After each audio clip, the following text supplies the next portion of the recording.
E aí, pessoal, tudo bom? Eu sou o professor Lucas Sequinel, professor de História e Geografia, e hoje nós temos uma videoaula muito importante sobre a história do Brasil. O tema é a Era Vargas. Lembrando que Getúlio Vargas nos governou durante 2 mandatos. Ele governou primeiramente de 1930 até 1945 e depois de 1951 até 1954. Então, a gente chama de Era Vargas esse período, né, que foi marcado pela política varguista, ou seja, um jeito bem peculiar de governar, normalmente ligado à ideia de centralização do poder. Bom, vamos ver quais foram as transformações políticas e sociais, né, desse período, de 1930 até 1945, claro. Primeiro, nós tivemos um crescimento da população urbana em relação à população agrária, né, população rural, principalmente por Getúlio Vargas conduzir o que a gente chama de Revolução Industrial Brasileira. Ou seja, a partir de 1930, né, nós tivemos um processo de depressão econômica em 1929, uma depressão mundial, né, com a quebra da Bolsa de Valores de Nova York. O Brasil precisava tomar rumos, né, para o seu desenvolvimento econômico. E, é claro, a industrialização era a chave, né, era uma das receitas para esse desenvolvimento. Bom, então Getúlio Vargas passou a ter uma grande importância, né, pelo desenvolvimento da indústria na economia nacional, então liderou esse processo de industrialização brasileira, e com isso nós tivemos também a ampliação dos poderes, né, dos empresários nas grandes cidades. Os setores médios urbanos acabaram crescendo, né, em um aumento, né, significativo, e também conquistaram muita importância na vida política do nosso país. Pois bem, continuando, nós devemos lembrar das fases, né, dessa época do período varguista, dessa era Vargas. A gente teve, então, a sua tomada do poder a partir de 1930, com a Revolução, né, e nós tínhamos ali um governo provisório. Só que nós tivemos outras fases, né, uma eleição indireta, né, com a República Nova, né, e essa eleição indireta foi em 1934, o golpe de Estado em 1937, né, que foi a época já do Estado Novo, e a abertura, né, novamente, uma redemocratização a partir da sua saída em 1945.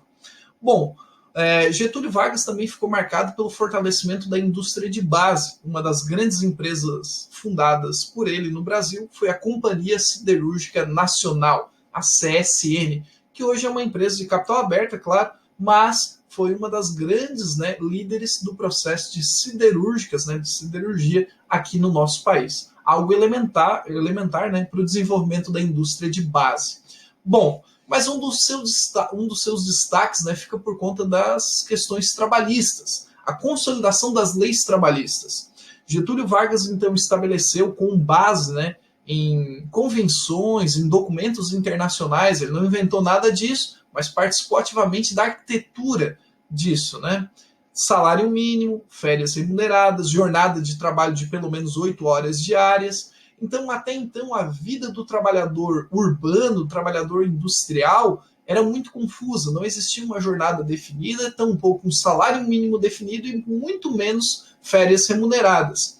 O trabalhador, né, passou a ter mais proteção e começou a ser regulamentado também as atividades da mulher e também a proibição do trabalho infantil, né? Até então, nós tínhamos crianças, jovens e adolescentes trabalhando de qualquer forma. Na verdade, essas crianças e adolescentes eram tratados como mini-adultos. Então, executavam serviços e atividades sem preparo e normalmente sem proteção alguma, né? Também foi criado mecanismos de proteção ao trabalhador, e em 1943, né, essas leis foram reunidas para formar a CLT, que nós já dissemos aqui, a consolidação das leis do trabalho.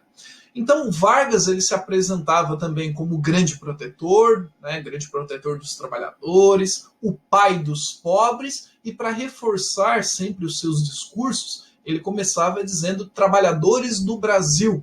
Então, principalmente nos discursos que eram feitos em São Januário, né, que é o estádio do Vasco da Gama. É um estádio bem grande, na época tinha bastante pessoas sempre acompanhando os seus discursos, que começavam com trabalhadores do Brasil, sempre para reforçar essa questão de proximidade com o proletariado. Ou seja, nós estávamos presenciando no Brasil o crescimento de uma classe operária, que até então era inexistente, porque no Brasil nós tínhamos poucas unidades fabris, né? O parque industrial brasileiro ainda era muito pequeno.